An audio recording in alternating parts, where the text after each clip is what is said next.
Hey, salut tout le monde, c'est Ricky. Pour le Ricky Show, premier épisode de Survivor Québec saison 3. Écoute, la hype était gigantesque, j'avais tellement hâte, j'ai pas été déçu. On va regarder les moments forts ensemble, les moments faibles, on va faire un petit résumé aussi ensemble. Sûrement que je vais parler de ma saison, la saison 2, pas le Je suis comme un gars qui était à la guerre puis qui radote, là. Fait que ça se peut que je dise une couple d'anecdotes en même temps. Fait que j'espère que ça va être intéressant. On regarde l'épisode après ça.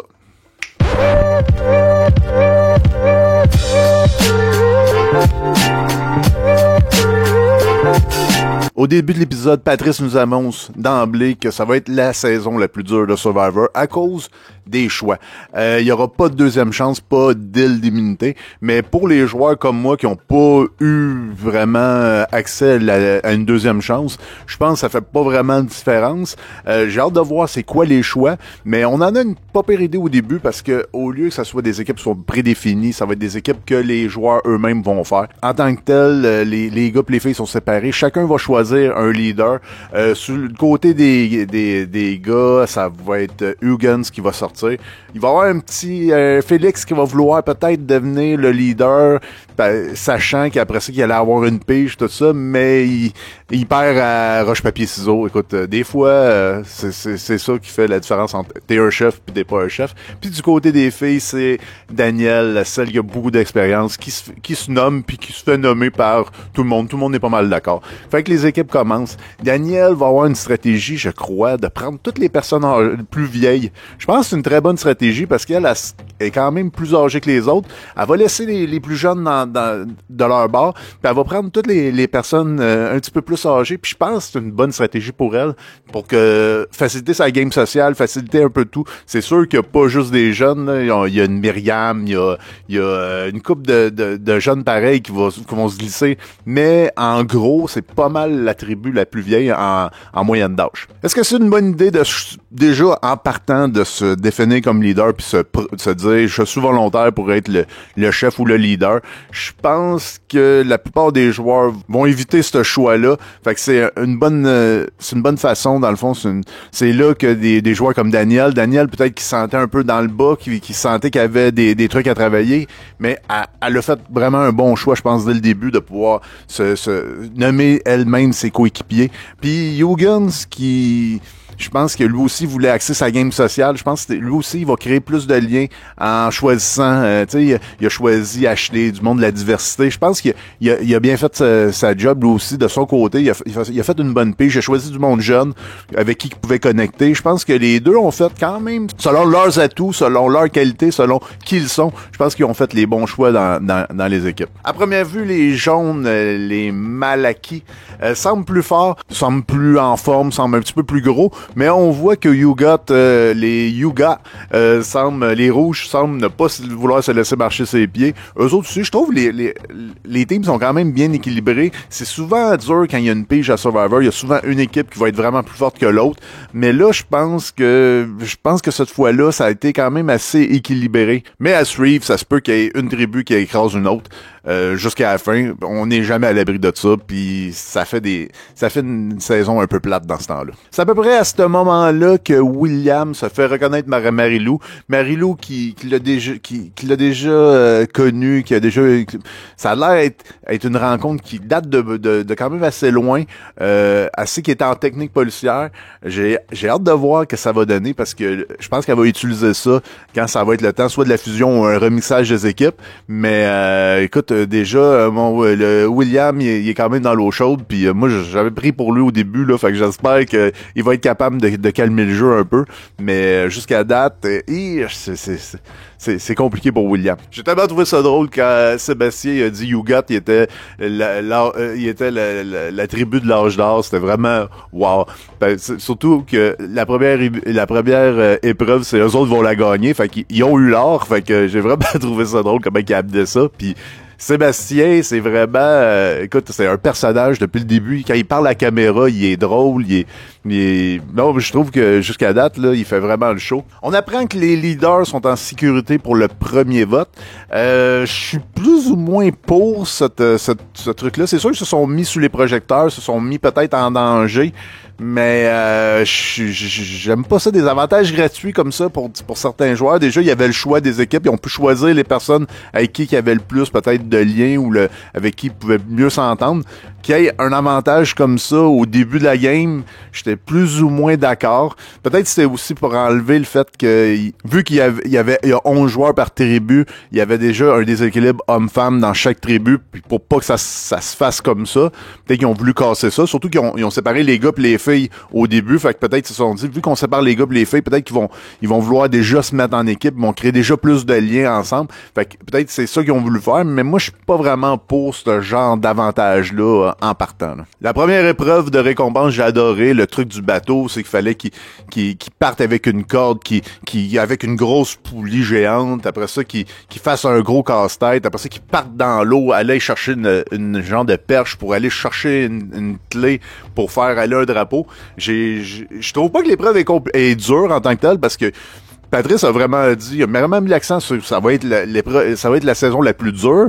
Ben, que je trouve pas que l'épreuve en tant que telle, elle a de l'air dure. C'est une épreuve où c'est qu'il y avait pas d'un gros effort individuel ou une grosse nage à faire ou quelque chose qu'il y a quelqu'un qui aurait pu se démarquer.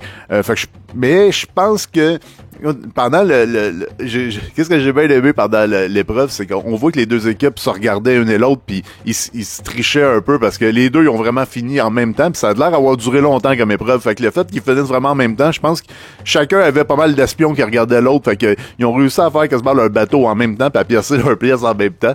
J'ai trouvé ça quand même assez drôle puis ça promet vraiment pour les prochaines épreuves. Là. Ils sont vraiment compétitifs. L'expérience a parlé pendant l'épreuve. L'équipe des Rouges ont mieux ramé, ont été plus coordonnés. Je pense qu'ils ont été plus rapides aussi, puis ils ont été un petit peu plus ordonnés. Là. Ils ont été, se sont mis déjà à genoux pour pouvoir avoir plus de force dans la rame, tout ça. Je pense c'est là que vraiment ils ont pris de l'avance puis qu'ils ont gagné. André avait une bonne petite avance pour pouvoir défaire la clé qui était au bout d'un genre de spring. Là. Fait que ça a été quand même facile pour lui. Mais qu'est-ce que j'ai aimé d'André, c'est à la fin quand il se fait quasiment donner la récompense, puis il prend pas le mérite, il dit regarde, j'ai un dracard ici sur le bras, puis il a comme redonné ça à son équipe, il a dit c'est eux autres qui m'ont donné l'avance, puis c'est eux autres qui ont été des vrais guerriers. J'ai vraiment aimé ça, j'ai trouvé c'était une bonne stratégie au départ de pas tout prendre la chaleur, tu la remets à ton équipe, c'était parfait de même. Après ça on est arrivé ces îles, je me rappelle moi quand je suis arrivé ces îles, c'est tellement c'est capoté là, tu vois ta bannière, t'es comme où c'est qu'on va mettre l'abri, puis où c'est que là la game travaille. Nous autres on avait commencé déjà à faire des alliances quasiment, on débarquait, là, on avait quasiment une alliance majoritaire en sortant du bateau, là, c'était vraiment fou, là, ça avait vraiment été vite. Pendant qu'on cherchait des trucs dans le bois, on se faisait des alliances, on dirait que j'avais pas appris de la saison 1 parce que Martin avait été très rapide dans la saison 1 puis je m'étais dit il faut pas que je fasse ça, mais on a fait ça toute la gang des Nawa. Fait que c'était drôle de voir eux autres comment ils allaient, ils ont quand même été assez prudents, puis c'était drôle de voir Eric qui voulait pas prendre le lead, il disait moi faut pas que je prenne le lead. Puis on dirait qu'il faisait juste ça, prendre le lead. OK, c'est lui qui faisait la cabane, c'est lui qui a mis le beam, c'est lui qui décidait le sens de tout. Écoute, ça a vraiment été ça a été la preuve que quand tu chasses le naturel souvent il revient au galop. Les Rouges sont vraiment sur un nuage, c'est leur première victoire, c'est malade. Je me rappelle, nous autres aussi, on avait gagné la première récompense. Écoute, ça t'enlève un gros stress parce que tout le long, quand tu t'en vas aux Philippines, c'est quand même beaucoup d'heures d'avion. Et puis il y a une grosse attente là au début là. Tu sais, t'es dans un hôtel un bout de temps pour pouvoir t'acclimater au fuseau horaire, t'acclimater un peu au climat. T'es comme longtemps là en stand-by, fait que le stress puis tout ça. Puis là, quand t'as la première victoire, ça fait comme c'est comme un poids de moins sur ses épaules. Puis je pense que les Rouges ont vécu la même chose. C'est drôle de voir les petits mensonges, de voir William qui veut pas avouer son métier. Moi, j'avais un peu triché de mon métier aussi. J'avais pas dit que j'étais constable spéciaux. J'avais dit que j'étais agent de sécurité. Mais un mensonge à Survivor, c'est vraiment dur, c'est vraiment compliqué. Puis William, écoute, il va avoir son baptême du feu parce que Marie-Lou, elle sait l'autre bord qui est policier. J'ai hâte de voir la suite de ça. Puis il y a aussi Sarah qui veut pas montrer qu'elle est olympienne, fait qu'elle a un tatou des Olympiques ici sur le bras, puis elle a une coudière, un genre de truc en tissu, puis elle va le garder tout le long. Fait que je me demande, écoute, je pense que ça va commencer à puer, là. Si ça l'enlève pas, là, elle va se baigner avec ça, elle va dormir avec ça, elle va tout le temps, elle va faire du sport avec ça tout le temps. Fait que je pense que c'est vraiment, ça va être à nettoyer quand elle va sortir de l'aventure, c'est sûr. C'est étrange, dans les deux tribus, ça semble pas la priorité de faire des alliances jour 1. Ils ont l'air à vouloir attendre. On voit que Maleki, je pense que c'est le lendemain qu'ils font tout de suite des alliances. On voit que comme Félix dit, c'est comme des petits coquerelles qui s'en vont tous dans leur coin, puis tous des petits groupes de deux, puis ça commence à jaser pas mal. Puis du côté des Rouges, André, lui, il se fait mordre la première nuit. C'est ça qu'il voulait. Je suis vraiment content pour lui. Je suis fier pour toi. T'as eu le premier contact avec les insectes négatifs, fait que bravo. Félix, lui, il avoue à tout le monde devant le feu que c'est un super fan. Moi, c'était quelque chose que je voulais vraiment pas dire que j'étais un fan de Survivor, que j'avais étudié le jeu ou que je voulais vraiment garder ça le plus low profile possible. J'avais même dit au monde que je savais pas trop parler anglais. Je me faisais souvent aider quand il y avait du monde qui parlait anglais pour dire, écoute, j'ai tellement pas écouté de Survivor américain, je sais pas vraiment parler anglais. On l'a pas vraiment vu à l'écran, mais c'est toutes des petites stratégies comme ça que tu fais comme, ok, je vais essayer de pas paraître un super fan. T'sais, moi, je me rappelais bien gros de Joel dans saison 1, mais puis vraiment ça avait été dangereux pour lui, comment il avait été mis un petit peu de côté dans la tribu parce que c'est un super fan. Lui, il a décidé d'axer là-dessus. Je pense peut-être ça a été pas le début de la fin, mais ça a été quand même une erreur de sa part, d'après moi. Elle a dit, tel qu'elle l'a dit dans sa description, elle a fait son alliance de filles, elle a été chercher Marie-Lou, Frédéric, Sarah et Florence pour faire une alliance de 5 filles qui vont influencer chacun un gars. Je trouve que c'est quand même une drôle d'idée de vouloir en plus influencer des gars, tu sais. C'est comme, on va faire une alliance de filles, puis en plus on va ridiculiser les gars. J'ai trouvé ça bizarre. Puis, tu sais, moi, c'est ça que je pense, le plus gros danger dans une alliance de filles, c'est qu'il y a un moment donné qu'il y ait une fille qui s'allie un peu avec un gars, fait que ça risque d'être un peu dangereux, mais écoute, j'ai trouvé que l'alliance avait l'air à se tenir quand même assez forte. Ils ont pas besoin d'aller chercher une majorité de filles, à cause de leur petite stratégie d'aller chercher des gars aussi, mais ça va être des genres de pantins qu'ils vont pouvoir utiliser, là. Kevin apprend de Marie-Lou qu'il y a une genre de petite alliance de filles qui vont être contre les gars. Puis lui, au lieu de wake up, réveiller, puis commencer à dire, écoute, faudrait peut-être aller chercher les autres gars, puis essayer de faire peut-être une contre-alliance pour essayer de contrer ça. Mais lui, ben il laisse aller ça, puis il se dit, bah, regarde, il va y avoir des gars en alliance avec des filles, mais c'est une alliance de filles, mais peut-être qu'au premier, on éliminera un gars, mais à un moment donné, ils vont comprendre, puis on va éliminer une fille, mais je pense pas que ça va s'en aller comme ça, Kevin, puis c'est comme une info, on dirait qu'il a comme pris, puis il l'a comme oublié. Fait que c'est peut-être une erreur, je sais pas comment ça va se développer, cette alliance-là, je sais pas comment elle va être dangereuse, je pense que ça va vraiment être une alliance très, très, très dangereuse, là. Mais écoute, moi, je me rappelle quand j'étais dans mon aventure, moi, ma première personne que je voulais que soit éliminée, c'était une fille. Pour pouvoir éviter ce genre d'alliance-là, j'aurais pas fait une alliance de gars nécessairement, quoique j'avais plus de facilité à travailler avec des gars, parce que je pense que ça aurait pas bien passé à la télé, là, une alliance de gars. Autant qu'une alliance de filles, ça a l'air d'être accepté, puis tout le monde fait « Ah, ben c'est correct, une alliance de filles, ça fait longtemps surtout. » Je pense que c'est dû au fait que ça fait longtemps c'est pas que ça fait longtemps, il y a jamais eu une gagnante qui était une fille ou une femme. Fait que je pense qu'une alliance de filles, ça passe. Je pense pas qu'une alliance de gars, ça aurait passé, surtout si on aurait commencé à manipuler des filles pour les faire voter comme on veut. Je pense que ça aurait vraiment mal passé. J'ai hâte de voir comment ça va s'en aller, puis peut-être qu'à un moment donné, on va commencer à avoir des alliances de gars dans Survivor Québec. Qui sait? Du côté des Verts, avant même l'épreuve d'immunité, les noms qui ressortent le plus, ça a l'air être ceux de Luc et de Félix. Félix, probablement parce qu'il a avoué à tout le monde qu'il était super fan au début de la première nuit.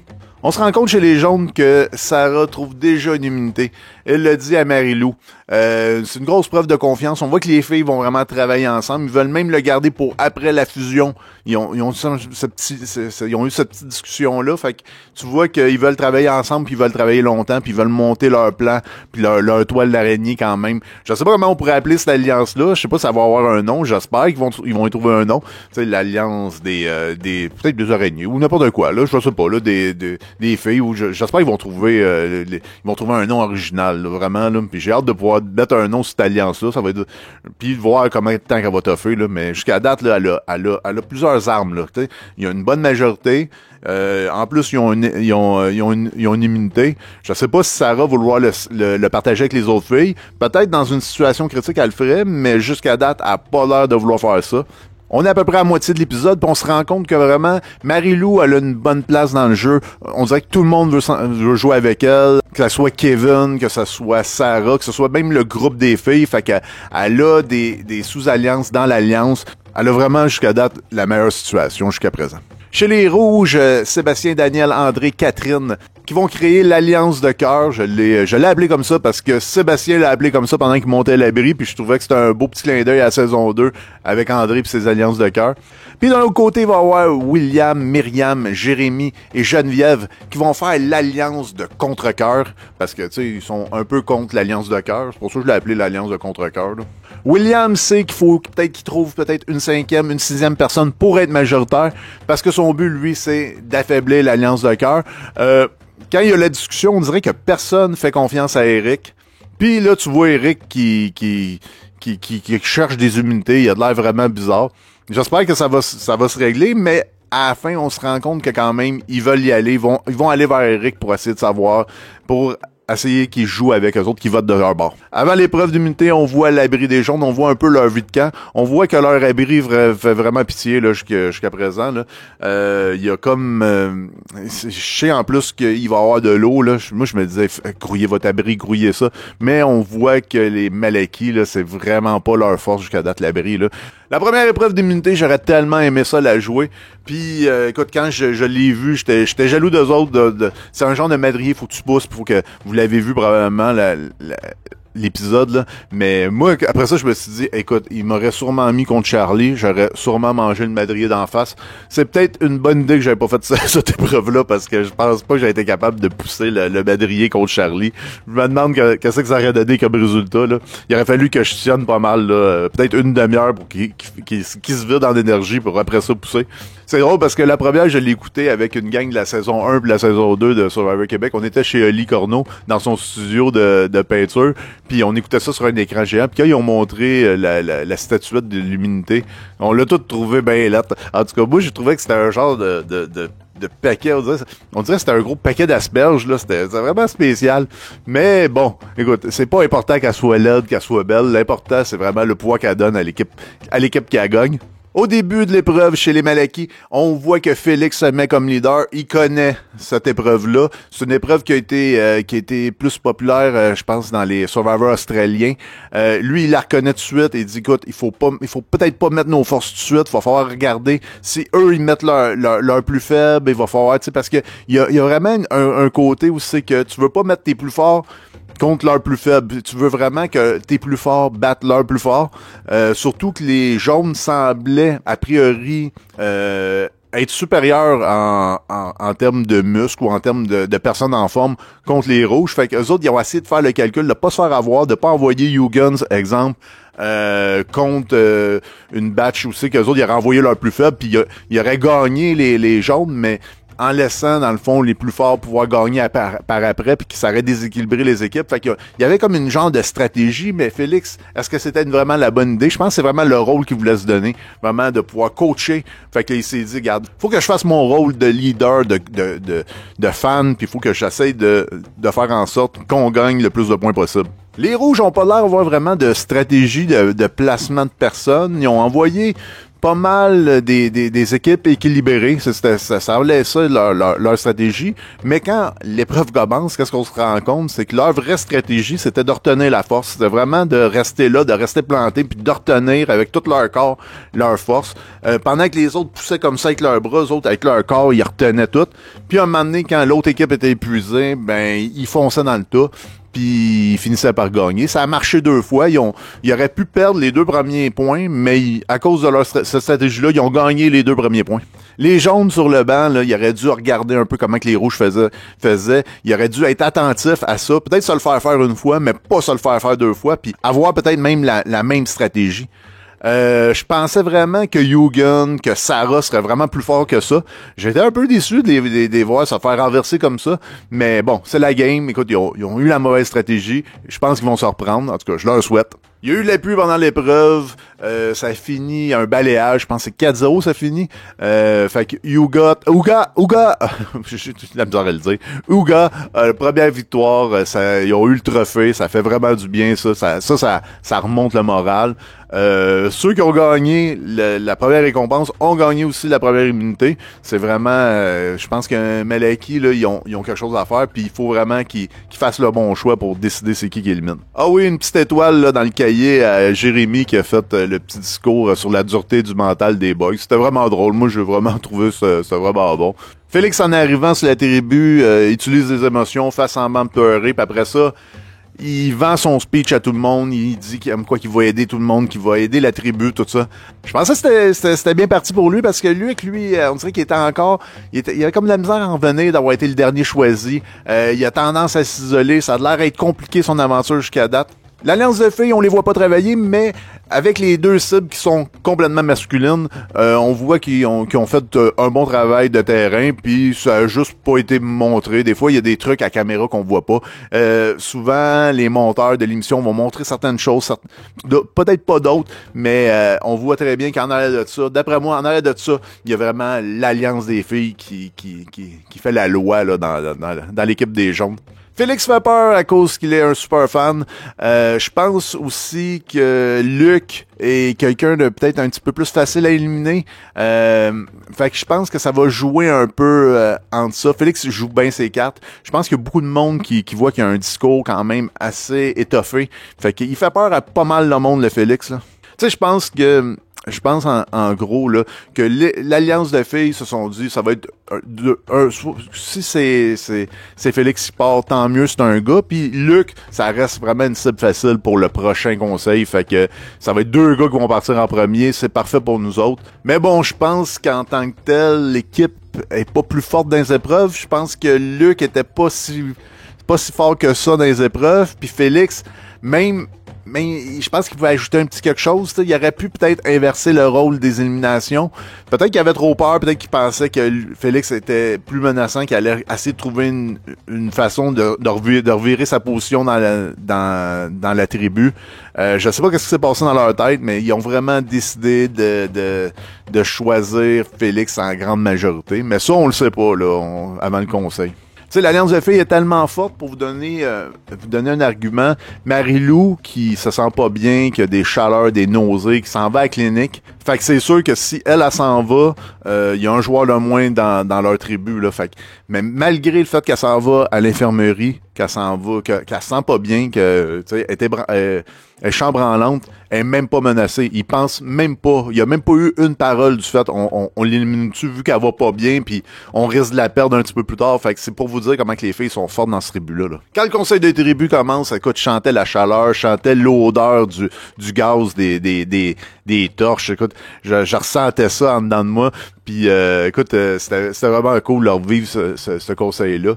On se le dit-tu que Patrice était assis sur une drôle de chaise? On dirait que c'était la chaise des balais. Tu sais, il y a Game of Thrones puis il y a Game of Ballet. Là, c'était spécial comme ça. Puis la statuette d'immunité, là, je pense, on dirait que je sais pas, c'est pas de mon goût en tout cas. C'est spécial. En gros, pendant le conseil, Félix dit qu'il peut aider en tant que super fan, il connaît les affaires. Moi, qu'est-ce que j'aurais aimé peut-être entendre de lui, c'est de dire, hey, qu'est-ce que vous allez faire quand il va arriver le premier casse-tête? Parce que c'est ça aussi qui va arriver là dans la tribu de Malaki, là. Vu que ça risque probablement d'être Félix qui part, on va apprendre que ça va être un roulement de tambour, ça va être Félix qui va partir. Mais il y aura plus personne qui va vouloir prendre des décisions, il y a plus personne qui va vouloir l'idée, il y a personne qui va dire qu'il connaît telle épreuve. Fait que Malaki vont perdre en tant que tel. Moi, je sais pas s'il est bon en casse-tête, mais moi, j'aurais dit, écoutez, les prochains casse-têtes ou le prochain casse-tête, là, que personne va vouloir faire, là, je le fais. Moi, je les connais toutes. Je connais celui de l'arbre, je connais celui de la flamme, je connais celui de la pyramide, je connais toutes les casse-têtes. Je sais comment placer les pièces pour faire un cube. Je sais tout. Fait que, prenez-moi pour faire le casse-tête tout seul. Écoute, s'il y a quoi que ce soit, j'ai étudié toutes les phrases avec des flammes, avec immunité. J'ai étudié tout. Moi, je l'aurais vendu de même parce qu'il y a personne qui va vouloir se lever dans cette tribu-là pour faire un casse-tête parce qu'ils vont tout le temps avoir peur. À moins que l'Alliance des filles se sente tellement forte qu'ils vont nommer certaines personnes puis il y a certains leaders qui vont commencer à apparaître. Mais je pense que pendant les prochaines épreuves, ça risque d'être un petit peu compliqué. Moi, c'est ça que j'aurais essayé de vendre d'avoir été Félix. Luc attaque un peu Félix en disant qu'il avait fait des mauvais choix pendant l'épreuve. Je pense que c'est un peu... y a personne qui avait de l'air à donner des idées ou... tu Tu sais, je pense que Marie-Lou l'a bien résumé, que, regarde, il a donné ses suggestions, on l'a suivi, il y a personne qui l'a astiné, il y a personne qui a dit, ah non, moi, je vais le faire, la job. D'après moi, c'était le seul qui avait déjà vu cette épreuve-là dans sa tribu. Peut-être qu'il y a quelqu'un d'autre qui le cache, mais bon, on le sait pas. Selon moi, je sais pas si c'est la prod qui ont fait ça, parce que moi, j'avais un gros feeling que Félix en allait parce qu'on voyait beaucoup de lui là pendant toute l'émission. On le voyait souvent en train de dire ses commentaires. Il était tout le temps en entrevue, il était tout le temps à l'écran. Fait que j'avais un gros doute que c'est lui qui allait partir. Puis on dirait que lui aussi il le savait, mais il s'est quand même bien battu. Il a donné beaucoup d'arguments. Mais écoute, c'est vraiment, il a vraiment fait quelque chose d'impensable. Il a marqué le nom de Sarah sur la feuille. Tu sais, s'il pensait que c'était chaud, là, il fallait qu'il marque le nom de Luc, là. Fait qu'il savait en masse que c'était sa dernière soirée. Puis il a quand même attaqué, il a quand même essayé, mais pour moi, il avait gagné le débat contre Luc, là. Fait que pourquoi qu'il met le nom de Sarah? Écoute, c'est bizarre un peu. C'est dans le personnage, il a voulu être vilain, il a voulu... fait que il a lancé une petite flèche à Sarah avant de partir parce qu'elle a pas voulu vraiment travailler avec lui, là. Fait que Félix a l'air très émotif quand il se fait éteindre sa flamme.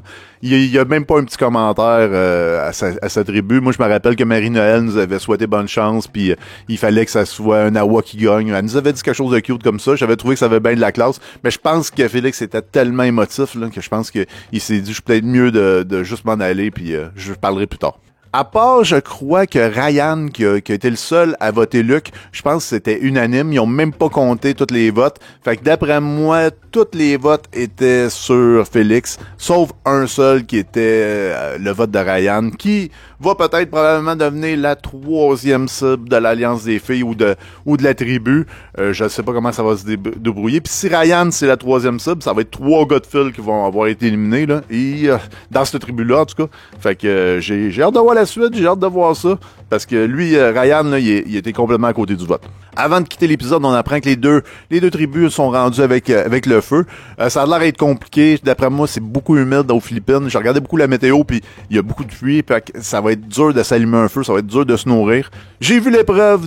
On a vu un petit bout de l'épreuve qu'il va y avoir cette semaine. Elle a l'air vraiment folle. J'ai hâte de la voir. J'ai vraiment hâte de regarder la semaine prochaine. J'ai hâte de... Ils ont l'air vraiment... D'après moi, ils seront pas capables d'allumer de feu. Ça a l'air tout humide. Il fait pas beau.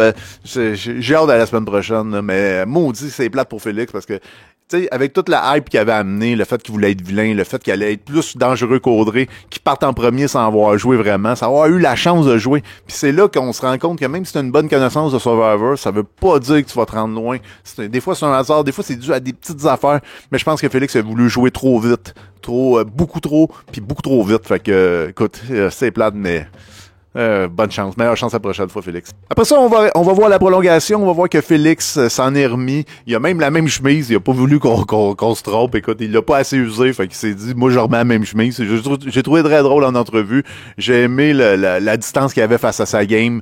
Le fait qu'il était fier de lui, tout ça. Tu sais, je pense que il est arrivé avec un plan. Ça a pas marché comme il voulait, mais tu sais, on peut pas l'accuser de pas avoir voulu jouer, là. Lui, là, il était là pour jouer. Il savait probablement que la fusion, c'était pas mal sa limite. Peut-être même qu'il aurait été éliminé avant, mais tu sais, lui, il était là pour faire des gros coups. Le gars, il était pas là pour les épreuves, il était là pour faire le show, puis Félix, je te salue, puis t'es le premier éliminé, mais maudit, c'est frustrant parce que j'en aurais pris plus de tes petits commentaires, tes petits virements d'yeux, de tes petits toutes ces petites affaires-là que tu faisais, là, c'était quand même assez drôle. Le scoop qu'on apprend aussi, c'est qu'il va y avoir une rencontre au sommet pendant la prochaine semaine. On se rend vite compte que l'alliance des filles des jaunes est quand même surpuissante. Ça a été le dit qui va partir à la rencontre de l'autre tribu. Puis dans ces rencontres au sommet-là, souvent, ben il y a possibilité de faire un petit jeu pour risquer ton vote en échange d'un indice. Fait qu'Elodie s'assure vraiment une chance d'avoir cet indice-là. Fait qu'elle va être à surveiller sur sa tribu. Je sais pas si les gars vont se réveiller ou s'il y a quelqu'un qui va se dire, on va essayer de la suivre un peu, voir où c'est qu'elle creuse, où c'est qu'elle cherche. C'est sûr qu'elle va tout risquer pour avoir cet indice d'immunité-là. J'ai hâte aussi de voir du côté des rouges chez qui va partir. Ah oui, puis une autre affaire, je me demandais si jamais il trouvait un indice sur l'emplacement de l'immunité. Si Elodie elle trouve l'indice, ça va-tu être la même immunité que Sarah a déjà trouvée? Parce qu'il faut se rappeler que Sarah a déjà trouvé l'immunité. Fait est-ce qu'ils vont en rajouter une autre? Est-ce qu'il va en avoir une deuxième? Ou avoir un indice pour trouver une immunité qui est déjà dans le sac de quelqu'un? Hey, c'est déjà la fin pour mon premier épisode sur la première émission de Survivor Québec. Écoute, c'était la grosse hype. C'était vraiment cool. J'ai vraiment aimé ça de regarder ça avec ma gang de Survivor saison 1, saison 2. J'ai hâte à cette semaine voir ça va être quoi les épreuves. C'est qui aussi qui va être éliminé. Je risque de vous faire une émission aussi pour cette section-là, peut-être vendredi ou samedi. Ça va dépendre de quand je vais avoir du temps, mais ça risque d'être vendredi. Fait que suivez mes réseaux. Abonnez-vous à ma chaîne, surtout, pour pouvoir voir tous les épisodes. Je vais faire probablement toute la série au complet. Pas probablement, je vais la faire tout au complet. Abonnez-vous, c'est ça qui m'encourage. Merci beaucoup pour ceux qui l'ont fait dernièrement. Je vois mes abonnés montent, ça c'est vraiment cool. Je vous souhaite vraiment une bonne soirée. Faites attention à vous. Ciao, bye!